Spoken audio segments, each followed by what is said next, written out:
বাচ্চাদেরকে জিন ভূত ডিস্টার্ব করে কি করে না? করে। আমরা তাদেরকেও এগুলো শিখাই দিব। এগুলোকে বলে আর রুকিয়া আল ইসলামিয়া, ইসলামী রুকিয়া। প্রত্যেক ফরজ সালাতের পরে আল্লাহ রাসূল সাল্লাল্লাহু আলাইহি ওয়াসাল্লাম আয়াতুল কুরসি পড়তেন। মান ক্বারাআ আয়াতাল কুরসি দুবুরা কুল্লি সালাতিন মাকতুবাতিন লাম ইয়ামনাহু মিন দুখুলিল জান্নাতি ইল্লাল মাউত। প্রত্যেক ফরজ সালাতের পরে যে ব্যক্তি আয়াতুল কুরসি পড়ে তার জান্নাতে যাওয়ার ক্ষেত্রে আর কোনো বাধা থাকে না, একটা জিনিস ছাড়া, সেটা হচ্ছে মরণ। লোকটা মরে না তাই জান্নাতে যায় না, মরলেই জান্নাতি। এটা পড়েন আপনারা? পড়েন না কারা কারা দেখি?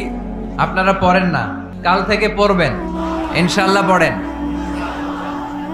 আমাদেরকে অনেক সময় জিন ভূত আসর করে না?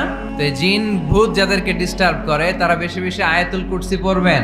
আল্লাহ রাসূল সাল্লাল্লাহু আলাইহি ওয়াসাল্লাম বলেছেন সূরাতুল ইখলাস, সূরাতুল ফালাক, সূরাতুন নাস, এই তিনটা পড়ে ফিস সাবাহি ওয়াল মাসা, সকাল সন্ধ্যা।